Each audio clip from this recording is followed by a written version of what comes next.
নমস্কার। গল্পের ঝুলিতে সকল শ্রোতা বন্ধুদের স্বাগত জানাই। আজ আপনাদের জন্য গল্পের ঝুলিতে রয়েছে গিরিবালা দেবীর লেখা জগাই। গল্পটি ভালো লাগলে একটা লাইক এবং কমেন্ট করে জানানোর অনুরোধ রইল। আর চ্যানেলে নতুন হয়ে থাকলে আরও গল্প শোনার জন্য চ্যানেলটি সাবস্ক্রাইব করতে কিন্তু ভুলবেন না। তাহলে চলুন শুনে নেওয়া যাক আজকের গল্প। আমার 4 বছর বয়সের ছেলে নুটুকে আমি এক মুহূর্তও চোখের অন্তরাল করিতে ভালোবাসিতাম না। কত বিনিদ্র রজনী আকুল দীর্ঘশ্বাসে কাটাইয়া, হৃদয়ের নীরব বেদনা হৃদয়ে লুকাইয়া নুটুকে পাইয়াছিলাম। তাই হারাই হারাই ভয়ে আমার অন্তঃকরণ উন্মুখ হইয়া রহিত। নুটুর ক্ষীণ সুকুমার দেহ, অম্লান মুখচ্ছবি নিরীক্ষণ করিয়া মনে হইত নুটু বুঝি এ জগতের নয়। শরতে শিশিরাশ্রুপ্লুত শেফালি বৃন্তচ্যুত হইয়া আমার কোলে যে আশ্রয় লইয়াছে, সংসারের খর দৃষ্টিপাতে আমার হৃদয়ানন্দ শেফালিগুচ্ছ কখনো বা ম্লান হইয়া যায়, এই আশঙ্কায় আমি ব্যগ্র হইয়া থাকিতাম। যেখানে অপরিসীম উদ্বেগ, অদম্য উৎকণ্ঠা, সেখানে নানারূপ বাধাবিঘ্ন আসিয়া উপস্থিত হয়। এত সাবধানতা সতর্কতার মধ্যেও নুটুর একদিন সামান্য একটু জ্বর ভাব হইল। প্রথমে সর্দি জ্বর ভাবিয়া উপেক্ষা করিলেও জ্বর কিন্তু উপেক্ষণীয় হইয়া রহিল না। ডাক্তারের পরিবর্তে ডাক্তার আসিলেন, ঔষধের পর ঔষধ আসিতে লাগিল, কিন্তু কিছুতেই জ্বরের বিরাম হইল না। নুটুর হাস্যালোকে আমার সমুজ্জ্বল অন্তরাকাশ চিন্তার কালো মেঘ আচ্ছন্ন হইয়া গেল। চিকিৎসকগণ চিকিৎসা শাস্ত্র আলোড়িত করিয়া রায় দিলেন নুটুর ম্যালেরিয়া, স্থান পরিবর্তনই ম্যালেরিয়ার একমাত্র মহৌষধ। নুটুর বাবা কহিলেন, নুটুকে নিয়ে আমরা কুসুমপুরেই যাইবি না, পদ্মার ধারে কিছুদিন থাকলেই নুটু সেরে উঠবে। নীরদরা সবাই পশ্চিমে বেড়াতে গেছে, খালি বাড়ি পড়ে রয়েছে, থাকবারও অসুবিধা হবে না। কুসুমপুরে আমার স্বামীর বাল্যবন্ধু নীরদবাবুর বাড়ি। নীরদবাবু বহুদিন বহু চেষ্টা করিয়াও এ পর্যন্ত আমাকে তাহাদের গৃহে লইয়া যাইতে সমর্থ হন নাই। কারণ আমি শহরের মেয়ে, আমার সুখের শৈশব, হাসিভরা কৈশোর, স্বপ্নময় যৌবনের প্রারম্ভ শহরেই অতিবাহিত হইয়াছে। আমার অপরিচিত অজ্ঞাত পল্লীর যে চিত্রটি কল্পনার বলে আমি হৃদয় ফলকে অঙ্কিত করিয়া রাখিয়াছিলাম, সেটা মোটেই আশাপ্রদ নহে। কাজেই স্বামীর প্রস্তাবে সহজে সম্মত হইতে পারিলাম না। তিনি আমার মনোভাব বুঝিয়া সহাস্যে কহিলেন, কুসুমপুর যেতে যাচ্ছি শুনে তোমার মুখ যে শুকিয়ে গেল, সেটা নিতান্ত বনবাস নয় বিনা। সেখানে তোমার মতো, আমার মতো, নুটুর মতো ঢের লোক আছে। বলিলাম, আছে বটে, কিন্তু তাদের সঙ্গে আমাদের তুলনা হয় না। তারা চাষা, তাদের আবার সুখ দুঃখ, তাদের আবার ভালো মন্দ। চাষাদের আমি টেবি কুকুরের চেয়েও অধম মনে করি। চাষাদের ভিতর আমার যেতে ইচ্ছা করে না। স্বামী বলিলেন, মানুষকে এত ঘৃণা করা ভালো নয় বিনা। চাষাদের মধ্যেও কত উদার মহৎ প্রাণ আছে, যা শিক্ষিত সমাজে, সভ্য সমাজে খুঁজে পাওয়া যায় না। তুমি আর আপত্তি করো না। পাড়াগাঁয়ে কৃষকদের মধ্যে তোমাকে একটিবার নিয়ে যেতে আমার বড্ড স্বাদ হয়েছে। তুমি রাজি হলে আমার স্বাদও পূর্ণ হবে, নুটুও সেরে আসবে। নুটু সারি আসিবে, সুস্থ সবল হইবে, এ কথা ভাবিতেই আমার অন্তঃস্থল পুলক প্লাবনে প্লাবিত হইল। মনের মধ্য হইতে অজানা স্থানের ভীতি, গ্রামের বিভীষিকা নিমেষে অন্তর্হিত হইয়া গেল। আমি ধীরে ধীরে বলিলাম, নুটু ভালো হবে বুঝলে কুসুমপুরে যেতে আমার আপত্তি নেই, কিন্তু সাবধান হয়ে অস্ত্রশস্ত্র নিয়ে যেতে হবে। ছেলে সারাতে গিয়ে সাপ বাঘের মুখে তোমাদের তুলে না দিতে হয়। তাহার চোখ দুটি সকৌতুক হাসিতে উজ্জ্বল হইয়া উঠিল।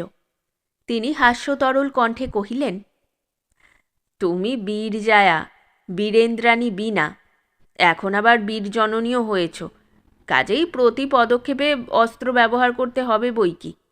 তাই বলে কুসুমপুরে তোমার সমর সাজে যেতে হবে না। সেটা সুন্দরবনও নয়, সাঁওতাল পরগনাও নয়, সাদা কথায় ছোট্ট একটা পাড়া গাঁ। ঝি ভজার মাদের মতো মানুষ সেখানকার অধিবাসী। ভজার মা নুটুকে কোলে করিয়া এই দিকেই আসিতেছিল। তাহার নাম উল্লেখে সে সাগ্রহে জিজ্ঞাসা করিল, আমাকে ডেকেছিলেন কি বাবু?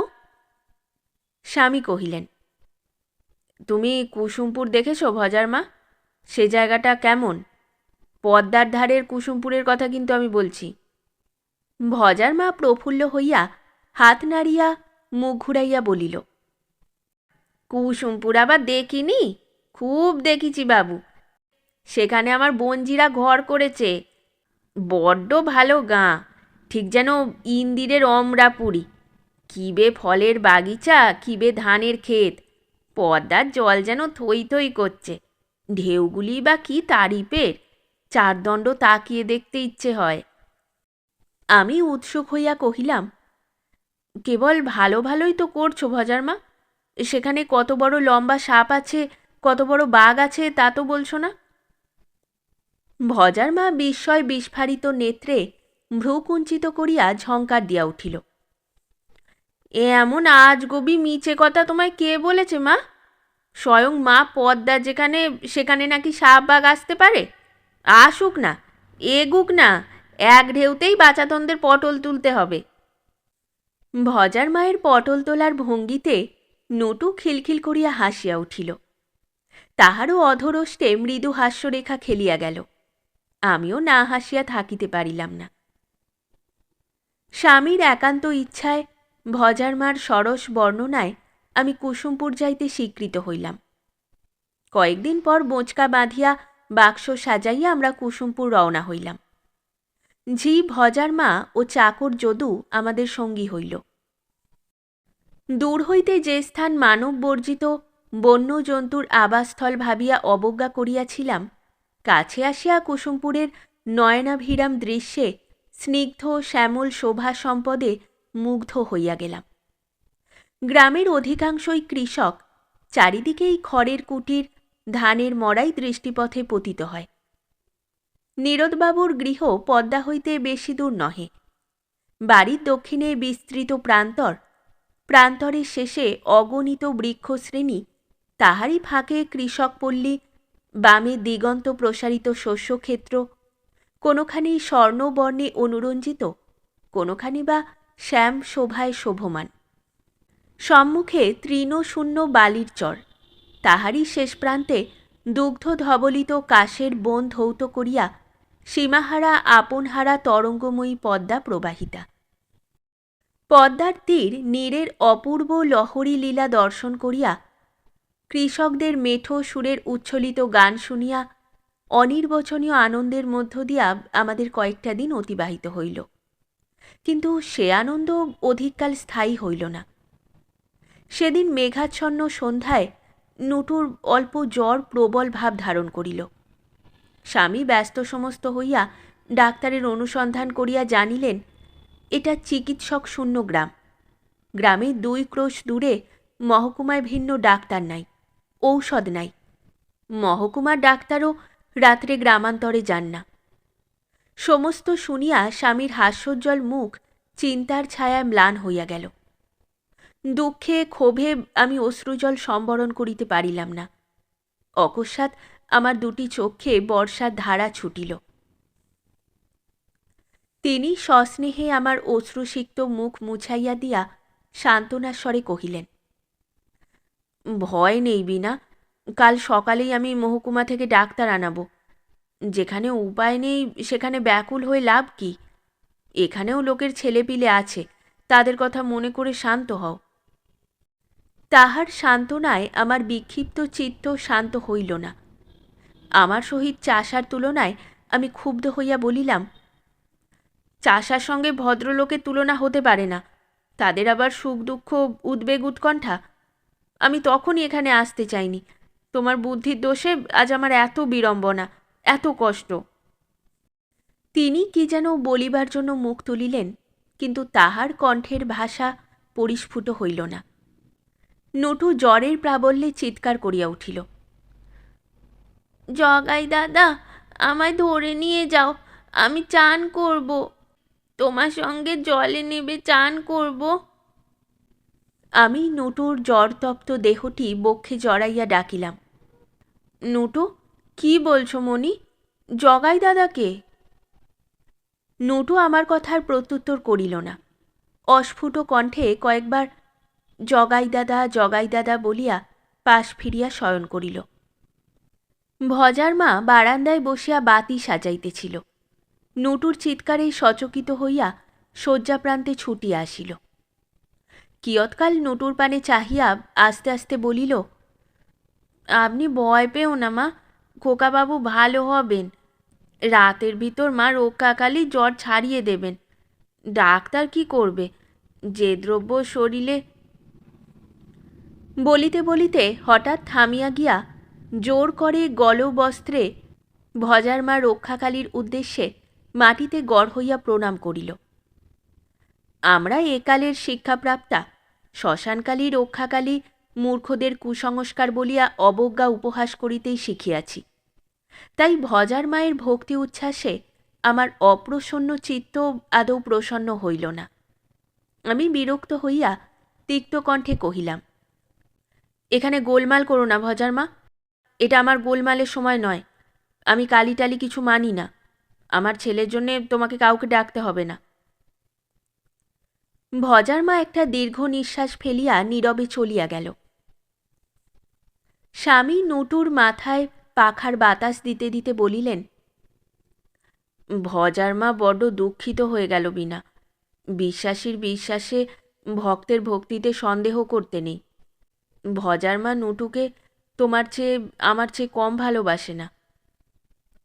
আমি রুক্ষস্বরে কহিলাম, ছোট লোকের আবার ভালোবাসা তাদের স্নেহ মমতা। তারা টাকা ভালোবাসে, অর্থের প্রত্যাশায় ভালোবাসা দেখাতে আসে। আমি ওদের স্নেহ কখনো বিশ্বাস করি না, করবও না। তিনি কথা কহিলেন না। নিরুত্তরে ব্যথিত দৃষ্টি আমার মুখের উপর মেলিয়া দিলেন। ভজার মায়ের রক্ষাকালীর কৃপাতেই হোক অথবা অন্য কারণেই হোক, পরদিন প্রভাতেই নুটুর জ্বর ছাড়িয়া গেল। নুটু কচি মুখে হাসির লহর তুলিয়া ভজার মার কোলে চড়িয়া বেড়াইতে যাইবার বায়না ধরিল। এখানে আসিয়া নুটু আমার স্নেহাঞ্চল হইতে অনেকটা বিচ্ছিন্ন হইয়া বনে প্রান্তরে বেড়াইতেই ভালোবাসিত। নুটুরে পরিবর্তনে আমি খুশি না হইয়া একটু দুঃখিতই হইয়াছিলাম। মায়ের সুনিশ্চিত সুনিরাপদ স্নেহের কোলভিন্ন ছেলের আকর্ষণের আবার কি থাকিতে পারে? আমি নুটুকে বক্ষে চাপিয়া কহিলাম, এখন বেড়াতে যায় না মণি, তোমার যে বড্ড অসুখ করেছে। অসুখ ভালো হলে ভজার মার সঙ্গে যেও। কুসুম পেলব বাহু দুটিতে আমার গলা জড়াইয়া ধরিয়া আবদারেশ্বরে নুটু কহিল, অসুখ আমার ভালো হয়েছে মা, আমি এক্ষুনি জগাই দাদার কাছে যাব। আমি চমকিয়া উঠিলাম। এ তো নুটুর জ্বরের প্রলাপ নহে, স্বপ্নের জরিমা নহে। জগাই দাদাকে? কোন অপরিচিত অনাত্মীয় আমার চোখের অন্তরাল হইতে এমন করিয়া শিশু হৃদয়টি জয় করিয়া লইয়াছে? আমি ভজার মাকে ডাকিয়া এ রহস্য ভেদ করিতে চেষ্টা করিলাম, কারণ এখানে আসিয়া নুটু ভজার মার অত্যন্ত অনুরক্ত হইয়া উঠিয়াছিল। সহজে যদুর নিকটে ঘেঁষিতে চাহিত না। তাহার প্রসাধন, ভ্রমণ, স্নান ভজার মা না হইলে সুসম্পন্ন হইত না। আমার প্রশ্নে ভজার মা ম্লান মুখে সংক্ষেপে জানাইল, গ্রামের একটা আধপাগলা লোককে বাল চপলতাবশত খোকাবাবু জগাই দাদা বলে। শিশু চরিত্র বালকের খেয়াল, তাহার মূল্য নাই। স্বামী ভজার মার কথাটা সমর্থন করিয়া সমস্ত ব্যাপারটা হাসিয়া উড়াইয়া দিয়া কহিলেন, নুটুর আবোল তাবলে মানুষ আবার কান দেয়। ও বেড়াতে যেতে চাচ্ছে, মোটা কাপড় দিয়ে বেশ করে গা ঢেকে ভজার মার কাছে দাও, একটু বেরিয়ে নিয়ে আসুক। আজ আর ডাক্তার ডেকে দরকার নেই। আমার মনে হচ্ছে এখন এমনিই নুটু ভালো হয়ে যাবে। আমি স্বামীর আদেশ অবহেলা করিতে পারিলাম না। নুটু ভজার মার সহিত বেড়াইতে গেল, কিন্তু আমার মনের মেঘ কাটিল না। যে জগাই আমার নুটুর হৃদয় আসন অধিকার করিয়া লইয়াছে, তাহার সংবাদ জানিবার জন্য আমি উৎসুক হইয়া রহিলাম। দিনের পর দিন কাটিতে লাগিল। স্বামীর অনুমান মিথ্যা হইল না। সেই দিনের প্রবল জ্বরের পর নটু ক্রমেই সুস্থ হইতে লাগিল। তাহার চোখের কোল দুইটি ভরিয়া উঠিল, শ্বেত অধরষ্ট রক্তিমাভা ধারণ করিল। তাহার পরিবর্তনে আমার কুসুমপুরের প্রতি বিতৃষ্ণা বিমুখতা কোন জাদুমন্ত্রে যেন অন্তর্হিত হইল। প্রভাত বায়ুবাহিত লঘু মেঘখণ্ডের মতো আনন্দে আমার হৃদয়টুকু ভাসিয়া বেড়াইতে লাগিল। ভজার মা পদ্মার জল আনিতে গিয়াছিল। আমি নটুকে স্নান করাইবার জন্য তাহার গায়ের জামাটি খুলিয়া সবিষয়ে দেখিলাম, নটুর দক্ষিণ বাহুতে রাঙা সুতার সহিত একটি তামার মাদুলি বাঁধা রহিয়াছে। যাহা কখনো বিশ্বাস করি না, যে দ্রব্য সভ্য সমাজে অতি হেয় হাস্যকর, আমার পুত্র আমারই অজ্ঞাতে সে জিনিস শরীরে ধারণ করিয়াছে। লজ্জায় ঘৃণায় আমার গর্বোজ্জ্বল হৃদয় ধূলিশয্যায় লুটাইয়া পড়িল। আমি ক্রোধ ভরে একটানে সুতা খুলিয়া মাদুলিটা প্রাঙ্গণে ছুঁড়িয়া ফেলিয়া দিলাম। নটু দুই হাতে মুখ ঢাকিয়া কাঁদিয়া উঠিল। আমার লাল গয়না ফেলে দিলে কেন মা? জগাই দাদা আমার লাল গয়না পরিয়ে দিয়েছে। বলিলাম, জগাই দাদা কে নটু? সে কোথায় থাকে? ক্রন্দনজড়িত কণ্ঠে নটু কহিল, জগাই দাদা জলের দ্বারে থাকে মা, আমাকে আদর করে, গয়না পরিয়ে দেয়। জগাই দাদার গয়না আমার হাতে বেঁধে দাও। বলিতে বলিতে নটু ছুটিয়া গিয়া প্রাঙ্গণ হইতে মাদুলিটি কুড়াইয়া আনিল। আমি বিহবলের মতো ক্ষণকাল চিন্তা করিয়া যদুকে ডাকিয়া মাদুলির বিষয় জিজ্ঞাসা করিলাম। যদু বলিল, সে কিছুই জানে না, খোকাবাবু সর্বদা ভজার মার কাছেই থাকে, তাহার সহিতই বেড়াইতে যায়। একদিন দূর হইতে একটা ভিখারি গোছের বুড়ার কোলে সে খোকাবাবুকে দেখিয়াছিল। আমি কিছুই উপলব্ধি করিতে পারিলাম না। সে বৃদ্ধ কে? সেই কি নটুর জগাই দাদা? নটুর সহিত তাহার এত বন্ধুত্বের কারণই বা কি? নটু যদি তাহার স্নেহের পাত্রই হইয়া থাকে, তাহা হইলে সে স্নেহ ভালোবাসা সঙ্গোপন রাখিবার এত প্রয়াস কেন? ভাবিতে ভাবিতে অকস্মাৎ একটি কথা সুস্পষ্ট দিবালোকের মতো আমার স্মৃতির দর্পণে ফুটিয়া উঠিল। এখানে আসিবার পরদিন একটি কৃষক পত্নীর নিকট শুনিয়াছিলাম, অনেককাল পূর্বে এদেশে একবার ছেলে ধরার প্রাদুর্ভাব হইয়াছিল। পদ্মার বাঁকে নৌকা রাখিয়া ছোট ছোট ছেলেমেয়ের সন্ধানে তস্করগণ চারিদিকে ঘুরিয়া বেড়াইত। অতিরঞ্জিত জনশ্রুতি ভাবিয়া সেদিন কৃষক পত্নীর কথায় কর্ণপাত করি নাই, কিন্তু আজ তাহার সেই মুখরোচক বাক্যবিন্যাস মিথ্যা বলিয়া অবহেলা করিবার ক্ষমতা আমার রহিল না। আমি যেন বিনা সংশয়ে ভজার মার হাতে নটুকে সমর্পণ করিয়াছিলাম, কিন্তু অশিক্ষিতা নিরক্ষরা ভজার মা অর্থের প্রলোভনে নটুর যে অপকার করিতে পারে তাহা একবারও স্মরণ হয় নাই। ভজার মা বোধহয় ছেলে ধরাদের সহিত ষড়যন্ত্র করিয়া নটুকে বশীভূত করিয়া লইতেছে, তাই এত গোপনতা, এত লুকোচুরি।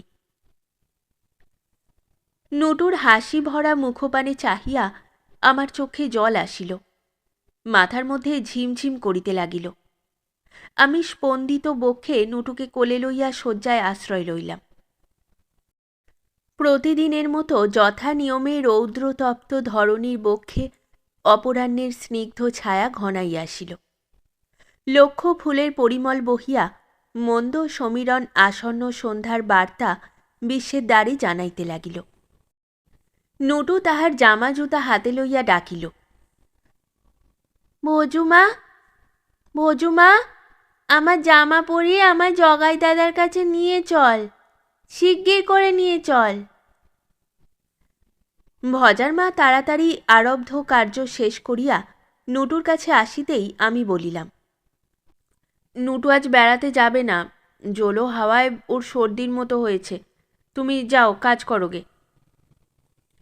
ভজার মা একটু ইতস্তত করিয়া আস্তে আস্তে কহিল, খোকাবাবু কি ঘরে থাকবে মা? ও যে কেঁদে কেঁদে অনর্থ করবে। পদ্মার ধারে না গিয়ে মাঠের দিক থেকে বেরিয়ে আনলে হয় না? একবার সাধ হইল ভজার মাকে নটুর জগাই দাদার কথা জিজ্ঞাসা করিয়া এ সমস্যার সমাধান করি, কিন্তু সাহস হইল না। আমি সব জানিতে পারিয়াছি জানিলে হয়তো উহাদের ভয় ভাঙিয়া যাইবে। এখন যাহা কৌশলে আয়ত্ত করিতে যত্নবান হইয়াছে, ভয় ভাঙিলে তাহার প্রতি বল প্রয়োগ করিতেও পশ্চাৎপদ হইবে না। এই আত্মীয় শূন্য বান্ধব শূন্য স্থানে আততায়ীর হস্ত হইতে কে আমাদের রক্ষা করিবে? কাহার মাথা ব্যথা? আমি ধীরে ধীরে কহিলাম, একটু কাঁদে কাঁদবে, আমি ভুলিয়ে রাখবো ভজার মা। তোমার ইচ্ছে হয় তুমি বেড়াতে যাওগে। ভজার মা বিস্ময় বিস্ফারিত নেত্রে আমার পানে চাহিয়া সেখান হইতে সরিয়া গেল। নটু হাতের জুতা ফেলিয়া দিয়া মাটিতে লুটাইয়া কাঁদিতে লাগিল। আমি তোমার কাছে থাকবো না মা, বজুমার কোলে চড়ে জগাই দাদার কাছে যাব। আমি আদর করিয়া চুমো খাইয়া তাহাকে শান্ত করিতে চেষ্টা করিলাম, কিন্তু সে শান্ত হইল না, আমার স্নেহ বেষ্টনের মধ্যে ধরা দিল না। নটুর চিৎকারে স্বামী আমার নিকটে আসিয়া সাগ্রহে জিজ্ঞাসা করিলেন, নটু কাঁদে কেন? ওকে বেড়াতে পাঠিয়ে দাও না। পদ্মার বাতাসে ওর কিছু অসুখ করবে না, এখানকার বাতাসই ওষুধের কাজ করে। তাহাকে নিকটে পাইয়া আমার অব্যক্ত বেদনা অন্তরের উদ্বেগ সহসা উচ্ছ্বসিত হইল। তবু আজ আমি হৃদয়ের দ্বার তাহার কাছে খুলিতে পারিলাম না। আমার বিলক্ষণ রূপে জানা ছিল তিনি আমার সন্দেহ, আমার অনুমান একটু বিশ্বাস করিবেন না। ভ্রান্ত বলিয়া আগাগোড়া ঘটনাবলী উপহাসের সহিত উপেক্ষা করিবেন। সমস্ত শুনিয়া ভজার মা তরাই নিজের অভীষ্ট সিদ্ধির চেষ্টা করিবে, তাহার চেয়ে কাহাকে কিছু না জানাইয়া অবিলম্বে এ স্থান পরিত্যাগের সংকল্প করিয়া আমি ছলনারই আশ্রয় লইলাম। তাহার কথার প্রত্যুত্তরে কহিলাম, নুটুর সর্দির মতো হয়েছে, দুপুরে গায়ে একটু গরম হয়েছিল, আজ আর বেড়াতে যেতে দেব না। আমার শরীরটাও ভালো লাগছে না। চলো, কাল ভোরের গাড়িতেই আমরা কলকাতা চলে যাই, এখানে আর এক মুহূর্তও মন টিকছে না। তিনি পরিহাসের স্বরে বলিলেন, আসা যত সোজা, ফেরা তেমন সহজ নয় বিনা। তোমার শরীরটা ভালো নয় বলছো, শরীরের দিকে চেয়ে দেখে বলছো না না দেখেই বলছো? নুটুর সর্দি গা গরম এটাও তোমার উৎকট কল্পনা বিনা। নুটু যে সারা দুপুর আমার কাছেই শুয়েছিল, সর্দি হলে গা গরম হলে আমি কি টের পেতাম না? আজ বোধহয় কেউ তোমার কাছে বাঘের গল্প করেছে, তাই ঘরে ছিপি আঁটার ব্যবস্থা করেছ। আমি বলিলাম, বাঘের ভয় নয়, আমার এখানে ভালো লাগছে না, আমি আর থাকতে পারছি না। এখানে থাকলে আমি মারা যাব, তুমি বাঁচবে না, নুটু শেষ হয়ে যাবে। চলো, কালই আমরা চলে যাই। বলিতে বলিতে আমার অশ্রুজল ঝরঝর করিয়া ঝরিয়া পড়িল। তাহার আগমনের সঙ্গেই নটুর কান্না থামিয়া গিয়াছিল। নটু জুতার মধ্যে পা ঢুকাইতে ঢুকাইতে আমার দিকে ঘাড় ফিরাইয়া কাতর কণ্ঠে বলিয়া উঠিল, বাবা, মা কাঁদে, মাকে বকো না। তিনি বিস্মিত হইলেন, ব্যথিত হইলেন। আমার হাতখানি হাতের মধ্যে তুলিয়া লইয়া সস্নেহে কহিলেন, কান্না কেন বিনা? কি হয়েছে আমায় বলবে না? সত্যি তোমার এ জায়গায় থাকতে ভয় করছে? কিসের ভয় বিনা? কিসের ভয় জানি না, আমি এখানে আর থাকতে পারবো না, আমার প্রাণ ব্যাকুল হয়ে উঠেছে। কিয়ৎকাল চিন্তার পর তিনি কহিলেন, আজ নীরদের চিঠি পেলাম, আমরা এখানে এসেছি শুনে তারা বড় খুশি হয়েছে। আমাদের সঙ্গে দেখা করতেই তারা সস্ত্রীক শিগগির আসছে লিখেছে। আর ৩-৪ দিন অপেক্ষা করে তাদের সঙ্গে দেখাটা না করে যাওয়া কি ভালো হয় বিনা? বলিলাম, ৩-৪ দিন আমি এখানে থাকবো, তার বেশি থাকতে পারবো না। নুটুকে আমি বাড়ির বের হতে দেব না, ভজার মার সঙ্গেও নয়, যদুর সঙ্গেও নয়, এমনকি তোমার সঙ্গেও নয়। তিনি আমার মুখের প্রতি তীক্ষ্ণ দৃষ্টি নিবদ্ধ করিয়া বলিলেন, কি সে এত ভয় পেলে বিনা? তা আমাকে গোপন করো কেন? আগে তো তুমি এমন ছিলে না। তোমার যা খুশি তাই করো, আমি কিছু জানতে চাইব না। তিনি অভিমানে আমার নিকট হইতে উঠিয়া গেলেন। তাহার অভিমান আর্দ্র কণ্ঠস্বর, ছলছল চক্ষু আমার অন্তরে পীড়া দিতে লাগিল। নটুর কল্যাণ কামনায় আমি তাহাকে ডাকিতে পারিলাম না, আমার মর্মোচ্ছ্বাস তাহাকে জানাইতে পারিলাম না, নীরবে রহিলাম। সেদিন দ্বিপ্রহর বেলা স্বামী গৃহে ছিলেন না, স্নানাহারের পর মহকুমা দেখিতে গিয়াছিলেন। ভজার মা তাহার বঞ্ঝির বাড়ি যাইবার নিমিত্ত আমার নিকট হইতে ছুটি লইয়াছিল।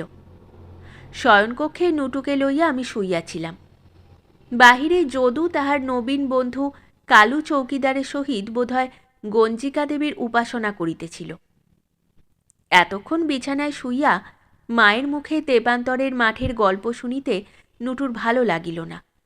নটু বাতায়ন সম্মুখে দাঁড়াইয়া দূরের বনরাজির দিকে মুখ করিয়া আপন মনে বকিতে লাগিল। কখনো বা ঘুঘুর করুণ স্বর অনুকরণ করিয়া মধুর কণ্ঠে ঘুঘু শব্দে নির্জন গৃহ মুখরিত করিয়া তুলিল। গভীর নিস্তব্ধ মধ্যাহ্নে তরু পল্লবের মর্মর ধ্বনি, পাখির সকরুণ বিলাপ এবং পদ্মার কুলুকুলু কলোচ্ছ্বাস শুনিতে শুনিতে ঈষৎ তপ্ত সুকোমল বাতাসে আমার চক্ষু দুটি তন্দ্রাচ্ছন্ন হইয়া মুদিয়া আসিল। ক্ষণকালের জন্য আমি সংসার ভুলিয়া, নুটুকে ভুলিয়া নিদ্রাদেবীর শান্তিময় ক্রোড়ে আত্মসমর্পণ করিলাম। জগাই দাদা, ও জগাই দাদা! দাদামণি, দাদু আমার! এ সম্বোধনে আমার সুপ্তির ঘোর ভাঙিয়া গেল। আমি বজ্রাহতের মতো চমকিয়া কি দেখিলাম। নুটু জানালার মধ্য দিয়া হাত দুইখানি বাহিরে প্রসারিত করিয়া কাহাকে যেন জড়াইয়া ধরিয়াছে। বাহির হইতেও দুইটি বাহুর বন্ধনে নুটুকে বন্দি করিয়া ফেলিয়াছে। কিন্তু মাঝখানে জানলার গরাদগুলি তেমনি অক্ষয় অটল হইয়া দুইটি হৃদয়ের মাঝখানে একটি ব্যবধানের বাঁধ নির্মাণ করিয়া রাখিয়াছে। যে নুটুকে বেষ্টন করিয়া ধরিয়াছে তাহার প্রতি চাহিয়াই আমি শিহরিয়া উঠিলাম। আমার শরীর বেতসপত্রের মতো কম্পিত হইতে লাগিল। লোকটির বয়স বোধহয় 50 বছরের অধিক হইবে না। রুক্ষ চুলগুলির অধিকাংশই সাদা হইয়া গিয়াছে। পরনে শতচ্ছিন্ন মলিন বস্ত্র, চোখের দৃষ্টিটা যেন ভারী উদ্ভ্রান্ত, কাতরতাময়। ও যে নুটুর জগাই দাদা, ভজার মাঝে উহাকে পাঠাইয়া দিয়াছে সে বিষয়ে আমার বিন্দুমাত্র সন্দেহ রহিল না। আমি ভালো করিয়া লোকটাকে নিরীক্ষণ করিতে সবিস্ময়ে দেখিলাম বাতায়ন পার্শ্ববর্তী টেবিলের উপর আমার সোনার হাতঘড়িটা নাই। যে ঘড়ি লইয়াছে সেই নুটুকে অপহরণ করিবে এই আশঙ্কায় বিহবলের মতো চিৎকার করিতে লাগিলাম। চোর! কে কোথায় আছো? রক্ষা করো! চোর! কিসের একটা উন্মাদনায়, কিসের আবেশে কিয়ৎকালের নিমিত্ত আমার জ্ঞান, বুদ্ধি, দৃষ্টিশক্তি বিলুপ্ত হইয়া গিয়াছিল। আমার চিৎকারে কে যে আসিয়াছিল, কে যে চোর ধরিয়াছিল, আমি তাহার কিছুই উপলব্ধি করিতে পারি নাই। যখন শান্ত হইলাম, লুপ্ত জ্ঞান ফিরিয়া আসিল, তখন কালু চৌকিদার জগাইকে বাঁধিয়া লইয়া গিয়াছে। দূর বনপথ হইতে কেবল একটি আর্তনাদ আমার কর্ণমূলে প্রবেশ করিয়া আমার হৃদয়তন্ত্রীতে আঘাত করিতে লাগিল। আমায় মেরো না, আর মেরো না ভাই, আমি চোর নই। সেই আর্দ্র স্বরের সহিত যেন স্বর মিলাইয়া নুটু কাঁদিতে লাগিল। আমার জগাই দাদাকে মেরে ফেললে রে, আমি জগাই দাদার কাছে যাব। বেণুবনের শীর্ষ দুলাইয়া বাঁশঝাড়ের কম্পন তুলিয়া একটি বৃদ্ধ এবং একটি শিশুর ক্রন্দনের প্রতিধ্বনির মতো বাতাস হাহা করিয়া বহিয়া গেল। মেঘাচ্ছন্ন আকাশে গুরু গুরু মেঘ ডাকিতে লাগিল। আমি রোরুদ্যমান বালকের সম্মুখে পাষাণ মূর্তির মতো বসিয়া রহিলাম। সন্ধ্যার প্রাক্কালে স্বামী গৃহে ফিরিয়া ডাকিলেন, বিনা, যদুর কাছে আমি সব শুনলাম। এত কাণ্ড হবে জানলে আমি কখনো বাড়ি ছেড়ে যেতাম না। তুমি অমন হয়ে বসে আছো কেন? নুটু মাটিতে ঘুমিয়েছে, ওকে বিছানায় শুইয়ে দাও। অপ্রত্যাশিত ঘটনায় আমাকে যেন কেমন বিবশা করিয়া ফেলিয়াছিল। নুটু কাঁদিতে কাঁদিতে কখন যে ঘুমাইয়া পড়িয়াছিল আমি তাহা লক্ষ্যও করি নাই। স্বামীর আহ্বানে আমার চমক ভাঙিল। আমি নুটুকে বিছানায় রাখিয়া স্বামীর পায়ের কাছে বসিয়া পড়িলাম। আজ অশ্রুজলের মধ্য দিয়া আমার আতঙ্ক, নুটুর জগাই দাদার প্রতি প্রাণের টান, ভজার মার গোপনতার প্রয়াস সমস্তই তাহার নিকটে ব্যক্ত করিলাম। তিনি একটু চিন্তা করিয়া স্নিগ্ধ কণ্ঠে কহিলেন, আমার মনে হচ্ছে তোমার অনুমান একটাও সত্যি নয়, সবটাই ভুল। তোমার মহা ভুলে হয়তো একটি নির্দোষ প্রাণীর ভয়ানক যন্ত্রণা পেতে হবে। অনাত্মীয় অপরিচিত একটি ছেলেকে যে এত ভালোবাসতে পারে, সে কখনো ছেলে ধরা নয় বিনা, চোরও নয়। আমি বলিলাম, সে যদি সাধু প্রকৃতি হবে, তাহলে সে কি উদ্দেশ্যে দুপুরবেলা এখানে এসেছিল? আর তার আসার সঙ্গে সঙ্গেই ঘড়িটা কেন অন্তর্ধান হলো? ঘড়ি তো তার কাছে পাওয়া যায়নি। নুটু হয়তো কেউ কোথাও রেখেছে। কি উদ্দেশ্যে এসেছিল তাও কি বুঝতে পারছো না বিনা? সে নুটুকে স্নেহ করে, হয়তো খুবই স্নেহ করে। তুমি এখন নুটুকে ঘরের বের হতে দাও না, তাই জগাই লুকিয়ে নুটুকে একবার দেখতে এসেছিল। কি নতুন কথা, কি অভাবনীয় কল্পনা! এমন কি হইতে পারে? নিম্ন শ্রেণীর চাষা, তারা কি লোকচক্ষুর অন্তরালে থাকিয়া এমন নিঃস্বার্থভাবে ভালোবাসিতে জানে? ভ্রম, স্বামীর মহাভ্রম। ভজার মাকে কঠোর শাস্তি দিয়া তাহার মন হইতে এ ভ্রম সংশোধন করিতে হইবে। আমি তখনই ভজার মাকে তার বঞ্ঝির বাড়ি হইতে ডাকিয়া আনিতে যদুকে পাঠাইয়া দিলাম। সন্ধ্যার পর বারান্দায় মাদুর বিছাইয়া আমি তাহার নিকটে বসিয়াছিলাম। বর্ষার মেঘান্ধকারে ধরণী আবৃত হইয়া গিয়াছিল। গগনপট চন্দ্রমা শূন্য, নক্ষত্র শূন্য, মেঘে মেঘে মেঘময়। শৃগালেরা সন্ধ্যা ঘোষণা করিয়া সেইমাত্র থামিয়াছে, কিন্তু ঝিল্লির ঐক্যতান তখনও নীরব হয় নাই। ঝোপে ঝোপে জোনাকির মৃদু আলো এক একবার জ্বলিয়া উঠিতেছিল, পরক্ষণে নির্বাপিত হইতেছিল। এমন সময় যদুর সহিত ভজার মা আসিয়া উপস্থিত হইল। আমার পায়ের কাছে আছড়াইয়া পড়িয়া সে ক্রন্দন জড়িত কণ্ঠে বলিতে লাগিল, আমি যদুর কাছে সব শুনলাম মা। তোমরা যাকে ছেলে ধরা ভেবে, চোর ভেবে থানায় পাঠালে, তার কোনো দোষ নেই, যত দোষ আমার। তোমরা কিছু বিশ্বাস করো না, ছোট লোককে ঘেন্না করো বলেই আমি এতদিন জগাইয়ের কথা তোমাদের বলিনি। তার কয়েদ হলে আমার কি দশা হবে গো? আমি যে পাপের আগুনে জ্বলে পুড়ে মরব। স্বামী জিজ্ঞাসা করিলেন, জগাই কে? তার সঙ্গে নুটুর এত ভাব হলো কি করে? আর মাদুলি বা কোথা থেকে এলো? ভজার মা বলিল, জগাই এই গাঁয়েরই চাষা, ওর কেউ নেই। সেবার ওলা ওঠায় জগাইয়ের ছেলে, বউ, মেয়ে সব মরে গেছে বাবু। কেবল একটি নাতি ছিল, সেই নাতিটিকে জগাই বড্ড ভালোবাসত, বুকে করে মানুষ করেছিল। একদণ্ড চোখের আর করতে পারেনি। সেই নাতিটি 4 বছর বয়সে, আর 4 বছর হলো মা বাপের কাছে চলে গেছে। তারই শোকে জগাই ঘরে থাকতে পারে না, কাজকর্মে মন দেয় না, পথে পথে পাগলের মতো ঘুরে বেড়ায়। আমাদের খোকাবাবু দেখতে নাকি জগাইয়ের নাতির মতো, বয়সও তাই। জগাইয়ের বিশ্বাস তার নাতি খোকাবাবু হয়ে আপনার ঘরে জন্ম নিয়েছে।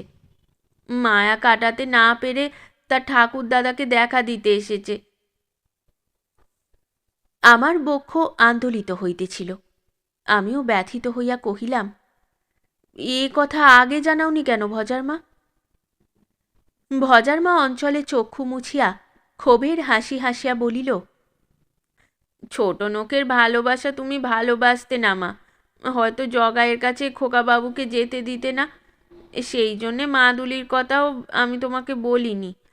খোকাবাবুর জ্বর ছাড়ে না শুনে জগাই সমস্ত দিন উপোস করে অমাবস্যার নিশীথ রাতে মোহনপুরের শ্মশানে গিয়ে রক্ষা কালীমায়ের চরণ থেকে পুজোর বেলপাতা এনে খোকাবাবুর মাদুলি করে দিয়েছিল। মাদুলি অবিশ্বাস করলে ফলে না বলেই তোমায় বলিনি মা। কদিন খোকাবাবুকে না দেখে জগাই অস্থির হয়ে আজ তাকে দেখতেই এখানে এসেছিল, ঘড়ি চুরির জন্যে নয়। খোকাবাবু তখন ঘড়িটা ভাঙতে গিয়েছিল বলে আমি সেটাকে সাবানের বাক্সর মধ্যে তুলে রেখেছি। ভজার মা উঠিয়া গিয়া গৃহ হইতে ঘড়িটি আনিয়া আমাদের সম্মুখে রাখিল। অকস্মাৎ আমার শরীরের রক্ত হিম হইয়া গেল। দেহের অভ্যন্তরে কর্ণকুহরের মধ্যে মৃত্যু রজনীর ঝিল্লির ধ্বনির মতো একটা শব্দ হইতে লাগিল। হায়, কি করিয়াছি! শিক্ষাভিমানে বংশগৌরবে স্ফীত হইয়া কাহাকে ঘৃণা করিয়াছি সন্দেহ করিয়াছি। একটা মুখের কথা জিজ্ঞাসা করি নাই, একটিবার অনুসন্ধান করার দরকারও বোধ করি নাই। অম্লান বদনে চোর অপবাদে তাহার কঠিন শাস্তির ব্যবস্থা করিয়া দিয়াছি। ভগবান, তুমি কি আমার এ অন্যায়, এ অপরাধ মাপ করিতে পারিবে? অনুশোচনার তীব্র আগুনে পুড়িতে পুড়িতে আমি তাহার পা ধরিয়া বক্ষ শতদা বিদীর্ণ করিয়া কাঁদিতে লাগিলাম। তাকে ফিরিয়ে আনো, আমার সর্বস্ব বিনিময়ে তাকে ফিরিয়ে আনো। তিনি স্নেহভরে আমার মস্তক স্পর্শ করিয়া বলিলেন, শান্ত হও বিনা। ছি, এমন কি করে? আমি এক্ষুনি থানায় যাওয়ার ব্যবস্থা করছি। থানা এখান থেকে ঢের দূর, আমার পথঘাটও চেনা নেই। যদুকে দিয়ে একখানা গরুর গাড়ির খোঁজ করাচ্ছি। যদুকে নিয়েই আমার যেতে হবে। কিন্তু তুমি কি ভজার মাকে নিয়ে খালি বাড়িতে থাকতে পারবে? বলিলাম, পারবো, আমার আর ভয় নেই। তাকে শিগগির করে আমার কাছে ফিরিয়ে আনো। আনতেই তো যাচ্ছি বিনা। পুলিশের হাত থেকে তাকে মুক্ত করতে পারবো কি না তা ভগবান জানেন। বলিতে বলিতে তিনি বাহিরে যাইবার বেশভূষা করিতে লাগিলেন। ভজার মা আসিয়া কহিল, মা, বাবু যে এখন যাচ্ছেন, রান্না হয়নি, বাবু খাবার কি হবে? রাতে যদি ফিরতে পারি ফিরে এসেই খাবো। এখন আর দেরি করবার সময় নেই। পথ থেকেই গরুর গাড়ি ঠিক করে নেব। তোমরা সাবধান হয়ে থেকো ভজার মা। বলিয়া বাক্সের মধ্য হইতে একটা নোটের তাড়া লইয়া তিনি যদুর সহিত প্রস্থান করিলেন। কিয়ৎকাল পরে ভজার মা আমাকে শয়ন করিবার জন্য ডাকিয়া গেল, কিন্তু আমি উঠিলাম না। আহার ভুলিয়া নিদ্রা ভুলিয়া শ্যামল সুন্দর বসুন্ধরার পানে চাহিয়া রহিলাম। ক্রমে মেঘ কাটিয়া চাঁদ দেখা দিল। কাশশ্রেণীর প্রান্তে শান্ত পদ্মাবক্ষে শত চন্দ্রের প্রতিবিম্ব ঝকঝক করিতে লাগিল। তরুতল হইতে ঝিল্লিরব শ্রান্ত হইয়া আসিল। বর্ষাসিক্ত বনের মৃদু গন্ধোচ্ছ্বাস গৃহে আসিয়া প্রবেশ করিল। প্রভাতে স্বামী ফিরিয়া আসিলেন। আশঙ্কায় আতঙ্কে আমি তাহাকে একটি প্রশ্নও করিতে পারিলাম না। তিনি মৃদুস্বরে বলিলেন, তোমার ভয় নেই বিনা। দারোগাকে 200 টাকা ঘুষ দিয়ে জগাইকে নিয়ে এসেছি। কিন্তু চুরি স্বীকার করবার জন্য পুলিশের লোক মারতে মারতে তার ডান হাতখানা একেবারেই ভেঙে দিয়েছে। আমি ডাক্তার দিয়ে পরীক্ষা করে এনেছি। ডাক্তার বললেন, এত বয়সে ভাঙা হাড় জোড়া লাগবার আশা নেই। একটু ওষুধ দিয়ে হাতখানা বেঁধে দিয়েছেন। আমি তাহার সহিত স্বপ্নচালিতের মতো বাহিরের ঘরে গিয়া দেখিলাম, ধুলার উপর জগাই বসিয়া রহিয়াছে। নটু তাহার কোলে উঠিয়া ভাঙা হাতখানায় ফুঁ দিয়া দিতেছে। সেই প্রহারে জর্জরিত ক্ষুদ পিপাসায় কাতর উৎপীড়িত চাষার নিকটে সরিয়া গিয়া আমি অশ্রুপূর্ণ কণ্ঠে বলিলাম, জগাই, আমি তোমার এত দুঃখ কষ্টের কারণ। নটুর মুখের দিকে চেয়ে তুমি আমায় মাপ করো। জগাই মর্মভেদী কাতর দৃষ্টি আমার পানে প্রসারিত করিয়া আমার পায়ের ধুলা মাথায় তুলিয়া লইল। একটু হাসিয়া অত্যন্ত সহজ স্বরে বলিল, আমার নিজের পাপেই আমি কষ্ট পেয়েছি মা। আপনি ও কথা বলে আমার অপরাধ বাড়াইবেন না। এখন আমার কোনো যাতনা নাই। আমার দাদামণিকে কোলে করে সকল দুঃখ শীতল হয়ে গেছে। বলিলাম, যাকে পেয়ে তোমার এত কষ্টের অবসান হলো জগাই, আজ থেকে তাকে আমি তোমার হাতেই দিলাম। এখন নটুর ঘর তোমার ঘর হলো, নটুর মা তোমার মা হলো। জগাইয়ের মলিন মুখে আনন্দের হাসি ফুটিয়া উঠিল।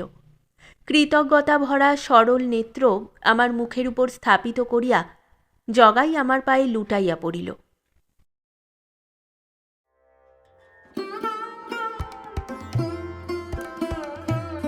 শেষ হলো আমাদের আজকের গল্প। গল্প পাঠে এবং বিভিন্ন চরিত্রে আমি তৃষিতা। গল্পটি ভালো লাগলে লাইক এবং শেয়ার করে দেবেন, আর চ্যানেলে নতুন হয়ে থাকলে আরও গল্প শোনার জন্য চ্যানেলটি সাবস্ক্রাইব করতে কিন্তু ভুলবেন না। খুব তাড়াতাড়ি নতুন একটি গল্প নিয়ে ফিরে আসব। সকলে ভালো থাকুন, শুনতে থাকুন গল্পের ঝুলি।